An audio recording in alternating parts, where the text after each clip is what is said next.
আসসালামু আলাইকুম আসাম ফিচাৰ পৰা মই ভাৰ্গৱ সকলো দৰ্শকক স্বাগতম জনাই আমাৰ আজিৰ ভিডিঅ'খন আৰম্ভ কৰি বিচাৰিছোঁ। আজিৰ আমাৰ ভিডিঅ'খনৰ মূল টপিক হ'ব যে আমি কাৱৈ মাছৰ ব্ৰিডিং কৰি আছোঁ। কাৱৈ মাছৰ ব্ৰিডিংটো কিমান ডাঙৰ মাছৰ ব্ৰিডিং কৰি আছোঁ, কেনেকুৱা ধৰণৰ পোনা হ'ব, বিতংভাৱে আপোনালোকক বুজাবলৈ চেষ্টা কৰিম আৰু লাইভ দেখুৱাবলৈ চেষ্টা কৰিম। আপোনালোকে লাইভ চাব পাৰিব মাছ কিমান ডাঙৰ ডাঙৰ আৰু মাছ কিমান ডাঙৰ হ'লে কিমান ভাল হ'ব, কিমান সৰু হ'লে কিমান বেয়া হ'ব, গোটেইখিনি আপোনালোকক বুজাবলৈ চেষ্টা কৰিম। আপোনালোকে বুজি পাব। আৰু কথাটো হৈছে কি, হাতীৰ পোৱালি হ'ব হাতীৰ নিচিনা, ছাগলীৰ পোৱালি হ'ব ছাগলীৰ নিচিনা।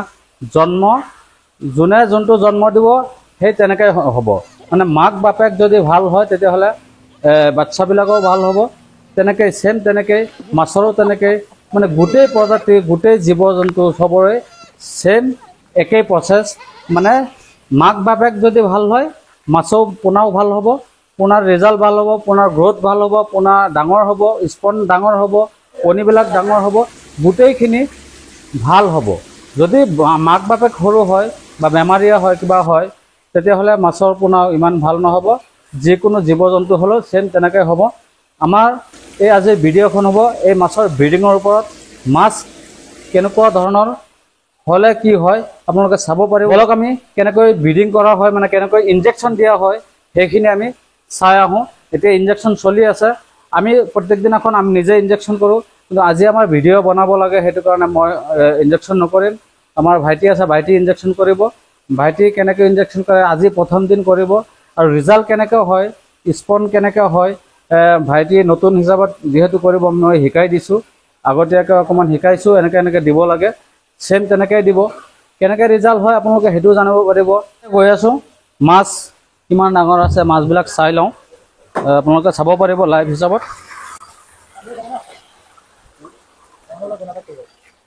মাছসমূহ চাওক, অকণমান ওচৰত আহি দেখুৱাই দিয়া। এটা এটা মাছ, এইটো হৈছে আমাৰ ফিমেল মাছ, এইটো মেল নহয় ফিমেল। চাওক এইটো চাওক কিমান ডাঙৰ মাছ। এটা মাছ আপোনাৰ আধা কেজি, 400 গ্ৰাম, 600 গ্ৰাম, 700 গ্ৰাম এনেকুৱা ওজন এটা এটা মাছৰ। আৰু আপোনাৰ ফিমেলটো দেখাইছোঁ, এইটো হৈছে ইয়াত আছে মেল, মেলটো ইয়াত আছে আমি দেখাই দিছোঁ মেলটো। এইটো চাওক, আপোনালোকে ক'ব যে ফিমেলটো দেখাইছে, ফিমেলটো ডাঙৰ, মেলটো হয়তো সৰু হ'ব পাৰে। মেলটো চাওক আৰু বেছি ডাঙৰ, ফিমেলতকৈ মেল আৰু বেছি ডাঙৰ। ইয়াত মাছ আছে 7 কেজি মাছ আছে, ফিমেল 8 কেজি আছে মেল। এইটো চাওক মেল, মেলটো কিমান ডাঙৰ। এটা মাছ কিমান ডাঙৰ হয় আপোনালোকে হয়তো নিজ চকুৰে নেদেখে, দূৰত থাকে। এতিয়া লাইভত চাওক কিমান ডাঙৰ হয়। এইটো মাছ 600 গ্ৰামৰ ওপৰত আছে, প্ৰায় 700 গ্ৰাম হৈ যাব। এনেকুৱা এনেকুৱা ডাঙৰ মাছ আমি ব্ৰিডিং কৰোঁ। আপোনালোকৰ এই যদি মাছ পোহাৰ প্ৰয়োজন আছে, মাছ পুহিব বুলি ভাবিছে ভিয়েটনামী কাৱৈ, মাছৰ বুঢ়াৰখিনি আগত চাই ল'ব লাগিব কোনটো মাছৰ পৰা ব্ৰিডিং কৰা হৈছে। মাছৰ বুঢ়াৰ যদি ভাল নহয় মাছৰ পোনা কেতিয়াও ভাল নহ'ব। চাই লওক ইনজেকশ্যন কৰি আছে, যিহেতু আমি ট্ৰেইনিং কৰা মানে আগতে অকণমান ট্ৰেইনিং দিয়া হৈছিলে। আমাৰ ভাইটিয়ে হয়, আমাৰ সৰু ভাইটি। কাৰণ ইনজেকশ্যনটো মই অকলে যদি দিওঁ, কেতিয়াবা মই ঘৰত নাথাকিম, কেতিয়াবা আমাৰ ঘৰত মানুহ আহিব, হয়তো ছাপ'জ আপুনি আহিলে বা বেলেগ কোনোবা মানুহ আহিলে, আমাৰ ইনজেকশ্যন দিয়া সময়ত যদি আহে আপোনালোকৰ লগত আমি সময় দিব নোৱাৰিম। সেইটো কাৰণে ইনজেকশ্যনটো এটা হেচাৰীত যদি 2জন মানুহে দিব পাৰে, বেজীটো দুজন মানুহে দিব পাৰে তেতিয়াহ'লে এটা সুবিধা হয়। কেতিয়াবা এজনে কিবা অসুবিধা হৈছে আৰু এজনে চলাই দিব পাৰে কামটো, সেইটো কাৰণে শিকাই আছোঁ। আজি প্ৰথম দিনাখন ইনজেকশ্যন কৰি আছে। আগতে হয়তো এটা দুটা মাছ কৰিছে, কিন্তু আজি গোটেইখিনি মাছ কৰিব। মাছৰ ৰিজাল্টটো, পোনাৰ ৰিজাল্টটো কেনেকুৱা আহে আপোনালোকে চাব পাৰিব, কেনেকুৱা ধৰণৰ পোনাৰ ৰিজাল্ট হয় গোটেইখিনি আমাৰ এইখন ভিডিঅ'তে আপোনালোকে চাব পাৰিব। এতিয়া আপোনালোকে হয়তো ভাবিছে যে মাছ ইনজেকশ্যন কৰি হাপাত কিয় ৰাখিব লাগে, মাছ ইনজেকশ্যন কৰি টেংকিত এৰি দিব লাগে, মানে IMC মাছ, ৰৌ মিৰিকা মাছৰ ইনজেকশ্যন কৰি টেংকিত এৰি দিয়ে। এইবিলাক মাছৰ অকণমান পদ্ধতিটো বেলেগ হয়, ভিন্ন হয়। মানে শিঙি মাছৰ ইনজেকশ্যন কৰি পেলাই শিঙি মাছৰ বুঢ়াবিলাক এই নেটত ৰাখিব লাগে। নেট মানে কি আপোনাৰ চিপ জাল দি পেলাই হাপা বনাই ৰাখিব লাগে। তলফালে যে ফুটা থাকে ডিমবিলাক কণীবিলাক যাতে তলত পৰি যায় সেনেকুৱা ছিষ্টেমত ৰাখিব লাগে। আৰু কাৱৈ মাছৰ যিহেতু কণীবিলাক উপঙি থাকে মানে ওপৰত যেনেকৈ নেকি ফ্ল'টিন ফিড যেনেকৈ নেকি বাঢ়ি থাকে ওপৰত, এই কাৱৈ মাছৰ কণীবিলাক ওপৰত বাঢ়ি থাকে, সেইটো কাৰণে এই হাপা আমাৰ ইউজ কৰিব লগা হৈছে। এই হাপাটো কাপোৰ দি বনোৱা, ইয়াত কোনো নেট ইউজ কৰা নাই। কাপোৰ দি বনোৱা কিয়, এই কাপোৰৰ মানে ফুটা দি কণীবিলাক ওলাই আহিব নোৱাৰে, একেবাৰে ক্ষুদ্ৰ ক্ষুদ্ৰ কণী হয়। এই মাছে ইয়াত এই কণী দিব। ইয়াত শ্বাৱাৰ দিয়া হৈছে, এইখন শ্বাৱাৰ। বহুতে ফোন কৰি হয়তো সোধে যে আমি কেনেকৈ ইনজেকশ্যন কৰিব পাৰিম নেকি। আপোনালোকে এনেকুৱা যদি এটা পদ্ধতি কৰি এনেকুৱা এটা হাপা বনাব, এনেকুৱা এটা চেম্বাৰ বনাব, টেংকি বনাই শ্বাৱাৰটো এনেকৈ লগাব আৰু ইনজেকশ্যন কৰি মাছ এৰি দিব, আৰামত কণী দি দিব। আপোনালোকৰ ইনজেকশ্যন কৰাৰ যদি মন নাই, আপোনালোকৰ যদি স্পন নি পেলাই আমাৰ পৰা স্পন নি পেলাই, আমি যিহেতু হেচাৰী আমাৰ ইয়াৰ পৰা স্পন বিক্ৰী কৰি আছোঁ, স্পন নি পেলাই আপোনালোকে পুখুৰীত এৰি পোনা তৈয়াৰ কৰি আপোনালোকে ফাৰ্মিং কৰিব বিচাৰিছে তেতিয়াহ'লে আমাৰ লগত যোগাযোগ কৰিব। আমাৰ এইখন ভিডিঅ'ৰ স্ক্ৰীণত ফোন নম্বৰ দিয়া হৈছে। এই ফোন নম্বৰটোত আপোনালোকে যদি যোগাযোগ কৰে আমাৰ লগত কণ্টেক্ট কৰিব পাৰিব।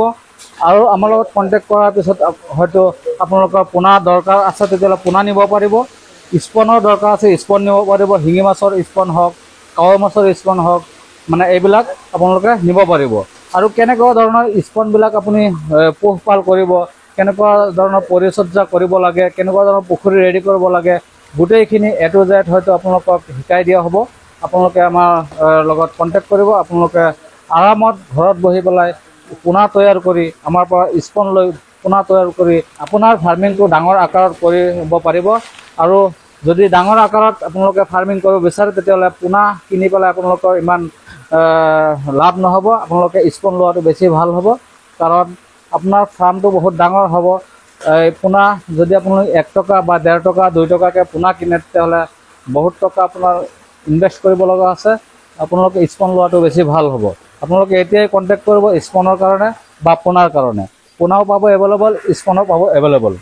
আৰু ইয়াৰ পোনাবিলাক আমি পুখুৰীলৈ যাম। আগত আমি ব্ৰিডিং কৰিছিলোঁ, পুখুৰীত স্পন দিয়া হৈছিলে, এসপ্তাহ 10 দিন বা 15 দিনমান বয়স হৈ গৈছে। সেইবিলাক মাছৰ পোনা আপোনালোকক দেখাম, আপোনালোকে চাব পাৰিব। সেই পোনাবিলাক আমি এতিয়া আপোনালোকক দেখাবলৈ গৈ আছোঁ। বলক আমি পোনাবিলাক দেখুৱাই লৈ আহোঁ। আমি পুখুৰীলৈ আহি গৈছোঁ। এতিয়া পুখুৰীত যিটো পোনা আছে, কাৱৈ মাছৰ পোনাটো এই হাপা দি পেলাই টানি আছে। পোনা আপোনালোকক দেখাম, আপোনালোকে এই পোনাবিলাক চাব পাৰিব।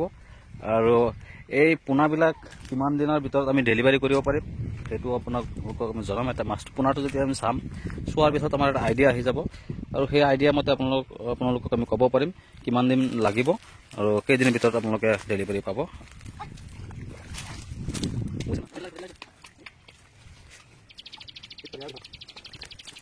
চাওক মাছবিলাক যে উঠাই আছে, মাছ একে চাইজৰ হয়। চাওক সৰু ডাঙৰ নহয়, ধুনীয়াকৈ চাওক। অকণমান ইফাল সিফাল থাকিবই, আপোনাৰ 19-20 এটা পাৰ্থক্য এটা থাকিবই। একে চাইজৰ মাছ, ধুনীয়া হৈ গৈছে মাছ। এই যিবিলাক অকণমান সৰু আছে সেইবিলাক আমি গ্ৰেডিং কৰি ৰাখি দি পেলাই এটা চাইজ বনাই, এক চাইজ বনাই কাৱৈ মাছৰ পোনা আমি বিক্ৰী কৰোঁ। এক চাইজ বনাই কাৱৈ মাছৰ পোনাটো বিক্ৰী কৰাৰ মেইন কাৰণটো হৈছে কি, এটা পোনা আৰু এটা পোনাক খাই দিয়ে। যিটো অকণমান ডাঙৰ থাকিব, ডাঙৰটো সৰুটোক খাব, এনেকৈ মানে সিহঁতৰ চলি থাকিব। এইটো চিষ্টেমত যদি চলি থাকে কেতিয়াবা গৈ পেলাই পুখুৰীত মাছ পোনা নাইকিয়া হৈ যায়। সেইটো কাৰণে আমি গ্ৰেডিং কৰি থাকোঁ। গ্ৰেডিং কৰি যিটো A গ্ৰেড মাছ হয়, A গ্ৰেড মাছটো আমি অকণমান ৰেটটো বেছি লৈ পেলাই আমি বিক্ৰী কৰি দিওঁ। গ্ৰেডিং কৰিলে যিটো মাছ সৰু ওলাব, কম পৰিমাণ মাছ ওলায়, সেইবিলাক মাছ আমি কাৰোবাক দি দিওঁ, এনেকুৱা চিষ্টেম হয়। আৰু এই পোনাবিলাক যে চাইছে, এই পোনাবিলাক আপুনি 4-5 দিনৰ ভিতৰত ডেলিভাৰী নিব পাৰিব। আপুনি কয় যে না আমি আহি পেলাই লৈ যাব পাৰিব। আপুনি কি মাছৰ ফাৰ্মিং কৰিব ডিচাইড কৰিব, কৰি পেলাই যোগাযোগ কৰিব। শিঙি কৰিব না মাগুৰ কৰিব না কাৱৈ কৰিব, এটাৰ পিছত মাছ আমাৰ ইয়াত প্ৰডাকশ্যন হৈয়ে থাকিব। নলেজ আছে তেতিয়াহ'লে স্পনটো ল'ব পাৰে। স্পনটো অকণমান ৰিস্ক থাকে, সেইটো কাৰণে চবেই হয়তো স্পনটো নিবলৈ নিবিচাৰে। কিন্তু ৰিস্ক থাকিলেও আমি যিহেতু আছোঁ, আপোনালোকক আমি শিকাবলৈ চেষ্টা কৰিম। কাৰণ এই স্পনবিলাক ৰৌ মিৰ্কা মাছৰ স্পনৰ নিচিনা নহয়। বেল প্ৰজাতি মাছ, এইবিলাক মাছৰ স্পনৰ এটা পদ্ধতি বেলেগ হয়। এই পদ্ধতিটো আপোনালোকে হয়তো নাজানে, যদি জানে তেতিয়াহ'লে ভাল, নাজানিলেও আমাৰ ইয়াৰ পৰা জানিব পাৰিব। কোনো ধৰণৰ ভেজাল নহ'ব, আপোনালোকে আৰামত স্পন ল'ব পাৰিব। আমি যিমানখিনি শিকাই দিম ইমানখিনিও যদি আপোনালোকে ফ'ল' কৰে তেতিয়াহ'লে আপোনাৰ স্পন পুখুৰীত আপুনি বনাব পাৰিব। স্পনৰ পৰা পোনা আৰামত আপোনালোকে ল'ব পাৰিব। এতিয়া কথাটো হৈছে কি, এই কাৱৈ মাছৰ পোনাবিলাক যে, এই কাৱৈ মাছৰ পোনাবিলাক এতিয়া যদি নি পেলাই আপুনি এৰে, আমাৰ পৰা ধৰক পোনা লৈ গৈ পেলাই এৰিলে, এৰাৰ পিছত কিমান দিনৰ ভিতৰত ডাঙৰ হ'ব, সেইখিনিও এটা প্ৰশ্ন হয়তো আপোনাৰ মনত হ'ব পাৰে। এই পোনাবিলাক যদি আপুনি 3 মাহ ফাৰ্মিং কৰে, 3 মাহ ফাৰ্মিং কৰাৰ পিছত এই পোনাবিলাক এটা মাছৰ ৱেইট 100 গ্ৰাম, তলত 100 গ্ৰাম, 150 গ্ৰাম, 200 গ্ৰাম এনেকুৱাও হ'ব পাৰে। আপোনাৰ ফাৰ্মিংটো যদি ভাল হয়, মানে প্ৰপাৰলি ফাৰ্মিং হয়, কোনো ধৰণৰ ভেজাল নাথাকে, পুখুৰীত গেছ নাথাকে, পুখুৰীৰ পানী লেতেৰা নাথাকে, পৰিষ্কাৰ হয়, তেতিয়াহ'লে 100% গেৰাণ্টি দি মই ক'ব পাৰোঁ 3 মাহৰ ভিতৰত আপোনাৰ মাছ 150 গ্ৰাম, 200 গ্ৰাম ওজন আহি যাব। আৰু মাছটো ইমান ঘনকৈ দিব নালাগে, পাতলাকৈ দিলে বেছি ভাল ৰিজাল্ট আহিব। আৰু যদি আপুনি বিচাৰে যে না এই ঘনকৈ দিম, তেতিয়াহ'লে ঘনকৈও দিব পাৰিব। ঘনকৈ দিলে 100 গ্ৰাম বা 150 গ্ৰাম ওজনত আহিব। আৰু এইখন পুখুৰীতো আমাৰ স্পন দিয়া হৈছে। এইখন পুখুৰীত অকণমান সৰু আছে, ইয়াৰ পিছত এইটো দিছিলোঁ। আৰু এইখন পুখুৰীত দিছিলোঁ, এইখন পুখুৰীত ছেম চাইজেই হৈ গৈছে প্ৰায়। আৰু এই আৰু এটা পুখুৰী আছে, এইখনতো দিছিলোঁ। মানে কথাটো হৈছে কি, আমাৰ 4-5-6টামান পুখুৰীত আমাৰ কাৱৈ মাছৰ স্পন দিয়া হৈছে। আমাৰ ঈদৰ পিছত আমি ভাবিছোঁ শিঙি মাছৰ স্পন আমি কৰিম। শিঙি মাছৰ স্পনো লৈ যাব পাৰিব। শিঙি মাছৰ স্পন ঈদৰ পিছত ল'ব পাৰিব, আগত বুকিং কৰিব লাগিব। এতিয়াই যদি আপোনালোকে বুকিং দিয়ে, ঈদৰ পিছত স্পন পাব। আৰু যেতিয়া আপুনি বুকিং দিব, সেইটো সময়ত আপোনাক ডেটটো আমি দি দিম, কিমান ডেটত আপুনি স্পন পাব। আজিৰ আমাৰ ভিডিঅ'খনত এইখিনি আছিলে। আমাৰ ভিডিঅ'খন চাই যদি ভাল লাগিছে তেতিয়াহ'লে লাইক, শ্বেয়াৰ সকলোখিনি কৰি ৰাখিব। আমি আজি আপোনালোকৰ আগৰ পৰা বিদায় লৈছোঁ। জয় আই অসম।